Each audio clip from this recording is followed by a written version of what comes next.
After dominating the Season 5 PTR and spending a gazillion hours theory crafting builds, I finally did it. I came, because Season 5 is looking hella good, and now I've compiled what I believe to be the top 10 builds. But I'm not merely going to focus on the strongest builds, but also throw in a fun factor in there. Because Diablo 4 is, last time I checked, a fucking game. And I like having fun when playing games. So what I'm going to do is present what I believe to be the best build for every class, and then throw in an additional strong build that can be played for the fun factor. Starting off, we have the build right here. I'm calling it the urinal because you'll be pissing all over your enemies with the Scoundrel's Kiss Rapid Fire Ring.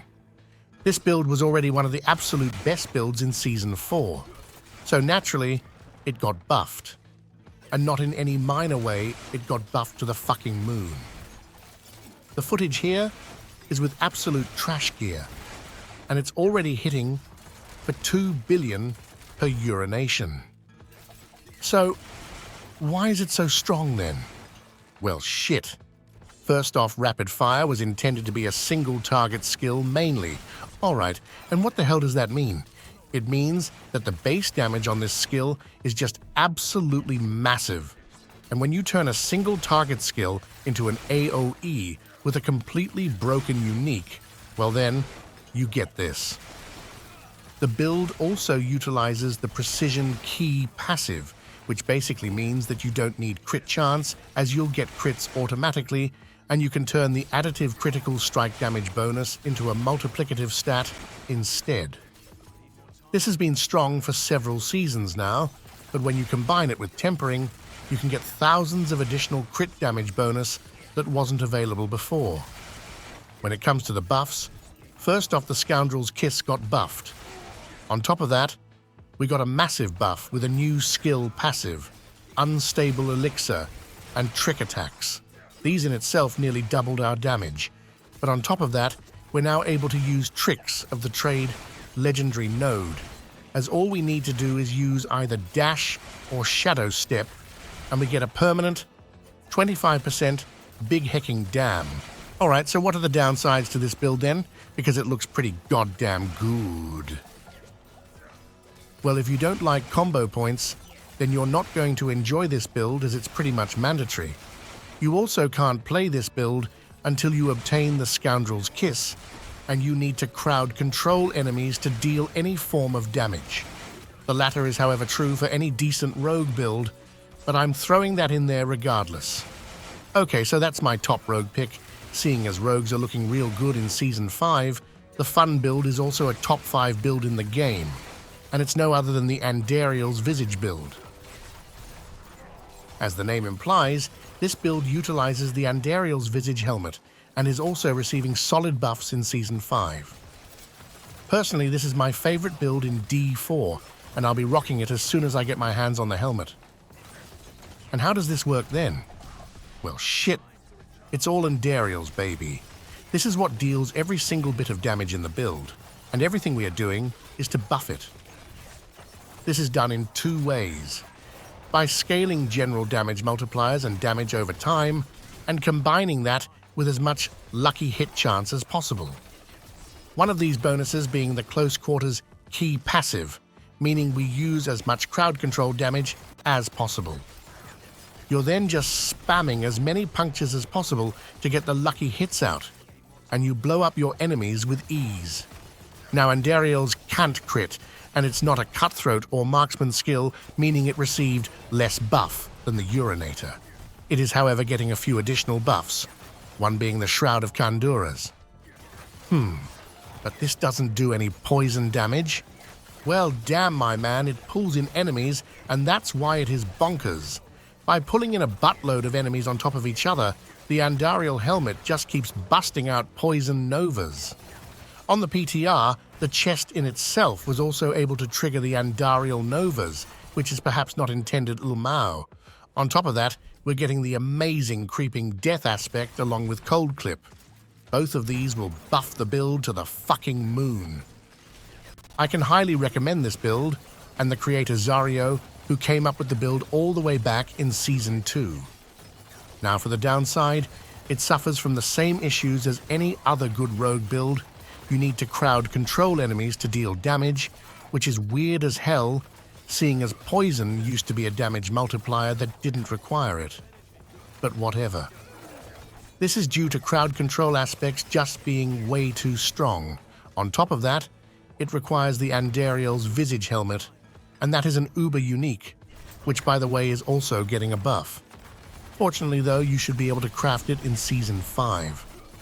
Alright, next up is the Shit Eater, because this class was truly forced to eat shit after Season 4. My top build pick for Season 5 is, drumroll please, the same exact fucking build we were playing in Season 4, just more boring, shittier, and requiring more Ubers to be good. Funnily enough, the build was hard-gutted on the PTR. Then the German guy saved the build, and we couldn't have that, so Blizzdrop kicked him in the nuts, and here we are. In A tier, that is. But first off, for the shit newbies out there, how does the build work? Well, shit. It's all due to the Bash Cleave Temper baby. Before Season 4, Bash had to punch enemies to death one by one.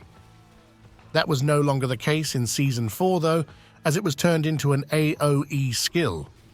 On top of that, someone at Blizz came into work, baked out of their mind, and accidentally pressed an X instead of plus when making the tempers. They decided to keep it in the game, and rest is history. In Season 5, however, the Bash Cleave Temper got absolutely gutted, but that's not all. Every single key passive turned to shit, along with the defensives and the uniques making the build great on the PTR. But it's all good because we got Shard of Varathiel Baby, the Barb Savior. Now previously in the Bash builds we wanted to use the Gushing Wounds key passive to combine the build with bleeds and deal big dam. We'll most likely throw that shit in the trash and instead go pure Bash instead. You're also going to be able to combine that with Rupture when pushing. And why would you want to do that and not use Hota? Well shit, if you combine Rupture with Rage of Haragath, you get 0 cooldowns.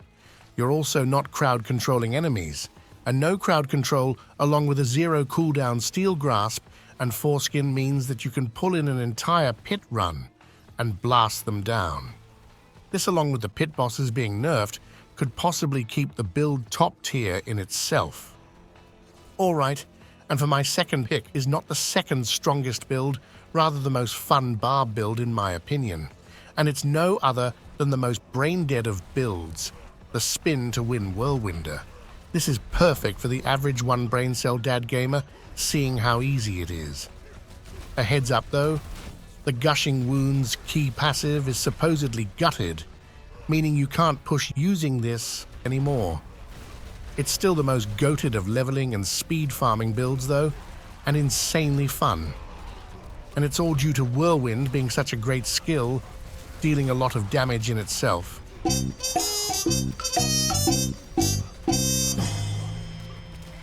Yeah, Whirlwind is shit, but Dust Devils are not. And spoilers, Whirlwind is able to spawn a buttload of Dust Devils. With buff on top of buff on top of buff to the Dust Devil aspect, the build deals respectable amounts of damage. The build is also receiving the most massive of quality of life changes in Season 5, the anger management aspect. This in itself solves berserking, meaning we don't need to rely on RNG to play the build nor any other berserking generator, making the build insanely fun. And what are the requirements to play this build? Well shit, that's even better. There are none. In case you're leveling, I recommend using Double Swing until you're in World Tier 4 and can slap on a buttload of movement speed on your gear as Whirlwind turns you into a fucking sloth. You then start spinning and in turn, winning. Okay, time for some neckbeard cringelord action. Both sad and great times are ahead of the cringelords, great being bonus spirit. This is quite possibly the biggest winner of Season 5. It was already a goated build in Season 4, But in Season 5, it got so many buffs, it would take me an eternity listing them all. Or, well, a few seconds.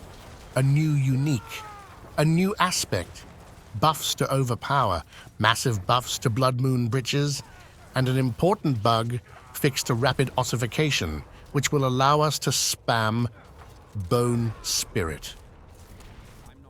Previously, we had to weave in another skill in the middle of spamming, which felt shitty to say the least. The build was already hitting for billions though, and with all these buffs, I'd expect it to be a top 3 build in Season 5. It could even the strongest build in the game once fully maximized. And how does it work? Well, that's easy. You're simply just spamming Bone Spirit. With the enhanced Bone Spirit and the previously bugged rapid ossification, along with tempering cooldown reduction, obviously, you get it down to 0 cooldown. When it comes to scaling its damage, it has a bunch of factors going for it. First off, being maximum essence. The skill in itself is gaining extra damage the more maximum essence you have, but also via ossified essence, which is now the strongest passive in the game. You can easily get above 300 essence with the new uniques. This also grants us an additional bonus. We get to use the Banished Lord's Talisman to overpower each Bone Spirit. And that is how you're able to spam out billions after billions. The build does, however, have a few downsides to it. First off, it's rather weak when your gear is shit. That's what you're seeing in the footage here. I'm missing tempers, meaning I'm not generating enough essence back. This is mandatory for the build to feel great. The build also scales insanely hard with gear, meaning the gap between having shit gear and big dick gear is bigger than in any other build in the game. Another downside is that it requires you to gain 100% crit chance to reset Bonus Spirit's cooldown and 275 max essence to spam overpowers. These two factors can, however, be solved in a gazillion different ways, and is not a massive downside, but it requires you to take your hand off your pecker for a few seconds and activate enough brain cells to actually look at a build guide. Alright, and then we have the second build. This is my favorite Necro pick by far, and it's... Wait, what Bonus Spirit again? What the hell, Mr. Paragaming, are you scamming us? No, it's Bone Splinter doing damage here. Bone Spirit is merely used to shoot out a gazillion boners via the Shattered Spirits aspect. We then do everything we can to scale basic skill damage, and we get this beauty of a build. This could perhaps be one of the coolest hacking builds in the game, and I've been working on it together with Gentle Giant. So if you have any questions about it, you can ask either one of us about it. It's not only fun though, but I could see this being the second strongest Necro build in the game. This is simply due to it having just way too much damage and ease of gearing. And on top of that, the build received humongous buffs in Season 5. As a reference, this is Duriel, and it also cleared 120s with ease using non-masterworked trash gear even before it had a Paragon board. With the gear in the planner and the new Paragons, you'll get several 100% more damage. And we haven't been able to test some of the new uniques yet, which could potentially boost it further. But first, let's talk about how it works. Just as with the Bonus Spirit, it requires 100% crit chance to keep spamming it. But at the same time, it doesn't require any maximum essence whatsoever. We're not even rocking any key passive in this build, seeing as Bonus Spirit drains it all and we don't benefit from the ossified essence key passive on our bonus splinters. Instead, it's all basic skill damage, baby. This is lovely, seeing as we're getting Shard of Varathiel in Season 5, along with being able to use Crown of Lucian for a slight damage buff above the Shaco. On top of that, though, our survivability is getting a massive buff. This is due to us relying on 100% uptime of Bonus Storm and the Shielding Storm aspect to generate a big boy barrier for us. and this aspect now grants flat-out max life barrier instead of one from base health. So stack max life and you'll be immortal. Alright, and what are the downsides of the build? Well, for starters, you'll need to get the cooldown of bonus spirit down to 0. This is done via tempers and a buttload of crit chance. But now that rapid ossification should no longer be bugged, you will be able to sort that shit out as soon as you're in World Tier 4. The biggest downside of the build, though, was that of Helltides. The damage was too high for Helltides, meaning we couldn't reset bonus spirit before our splinters nuked the entire screen. But in Season 5, Profane Mind Cage is now stackable, meaning the build will be perfect for all content. Can definitely recommend. Okay, that's the Cringe Lord. Let's check out Fatty McFatty, aka the Wood Chopping God. And first out is the Landslider. Now this build was the best Season 4 Druid build. Blizzard obviously had to do something about this build, we couldn't have that, so naturally it got its damage quadrupled on the PTR. Now that wasn't all right, so Blizzard fixed it by granting it an additional massive buff. Some Druid has got to be sliding into the DMs of Adam Fletcher because the Landslider has been sliding hard. Not only that though, the build is also insanely fun. I've been working with Thomas Hoyne to bring you a few different versions of this build, and I can highly recommend them. So how do they work? Well, shit, via a buttload of landslides. All the way back in Season 1, landslides started getting more and more aspects being able to spawn more landslides. Combine that with the Earthbreaker Ring and landslide tempering, and you'll gain a gazillion of them. On top of that, the build is able to dip into several multipliers by turning landslide into both a storm and werebear skill. This is a big dick brain move, seeing as we'd otherwise run out of multipliers to stack for the build. On top of that, by incorporating Shred and Bloodhowl into the mix, we're able to dip into yet additional shape-shifting multipliers. And that, my friends, is how you gain a buttload of big damn. Another great benefit in this build is that you'll be able to rocket all the way from level 1 to the highest of pits. Here's a warning though. The endgame planner is relying on lucky hit tempers to gain resources, meaning you'll get fucked if you start playing it early game. So go for a leveling build there. When it comes to the downsides, this build is one of a few that barely has any. It's easy to get going, to gear and start dominating.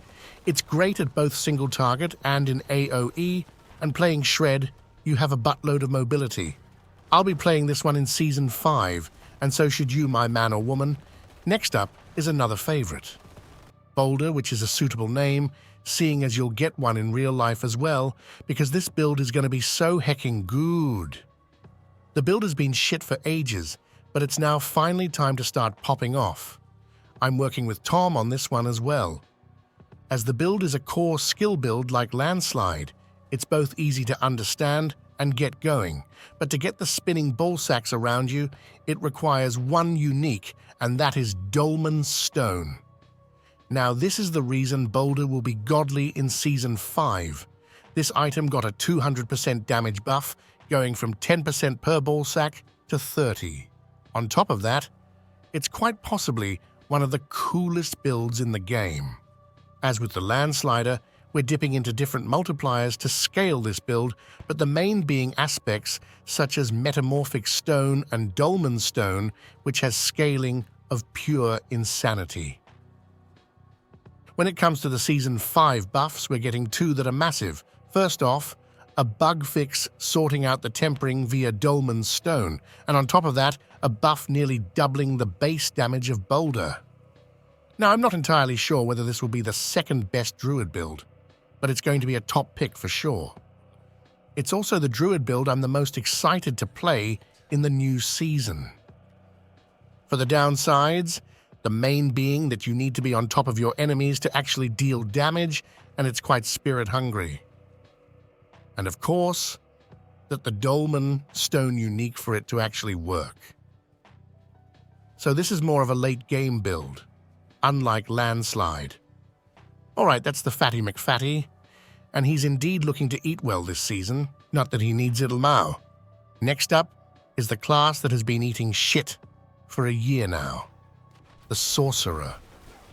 And oh man, the class is actually starting to look pretty solid. My overall top pick for this season is the Frozen Orb build for everything from the fun factor to goated pushing build. Now the next build I'll show is arguably better at pit pushing, but more on that later. And why is it looking good? Well, shit. The build relies entirely on Fractured Winterglass. This build was pretty decent in Season 4, but seeing as the Fractured Winterglass is being buffed massively, it will be a goated build indeed. Everything about this unique is being buffed. You'll see more frozen orbs, more conjurations, which can be combined with conjuration mastery for both more damage and mana regeneration, and buffs to uniques such as Starless Skies and Talrasha, which are great for this build. Overall, the damage should be more than doubled from previous season. Now where this build shines the most is speed farming as you're shooting out balls all over the place. It also has an insane fun factor and was my favorite sorcerer build in Season 4. Overall, a great and fun pick. And the downsides? Well shit, there's two. First one being mana generation. You'll need some mana per second on your chest or boots. As I said though, you're getting more mana generation from the necklace, so it will be easier to solve. The other downside is that it's mediocre at bossing. But here's the great part, and why I think it could become the best build. The bosses are being gutted and losing a buttload of health. Assuming the health is nerfed to all pit bosses, this build is looking real solid. For the second build, we have the Firekuna build. Not particularly fun, it should be the best or second best build. This is due to it receiving substantial buffs, along with already being the strongest sorcerer build. Both Makuna himself, along with Lurkin, which I deem to be absolute gods of the sorcerer class, seems to think this is staying as a top contender. And how does it work? Well, damn, by being a basic skill and combining it with the Flameweaver gloves. You simply just drop a firewall, turn off your brain, and start holding down the Firebolt button. Now, simply by being a basic skill and benefiting from all of the broken basic skill aspects, you will be able to crush content. But slap on the Varathiel sword, buffs to the key, passive, aspects, and the Flameweaver gloves, and you'll see why this build is going to be insanely strong in Season 5. And the downsides? Well shit, it's boring El Mao. The AoE damage is also rather lackluster, which could be important if the pit bosses are less important than the pit clearing itself. Same goes for the new Infernal Hordes. Either way, a great build by a great creator. And that, my friends, is all for me. Sub and I'll see you in the next one.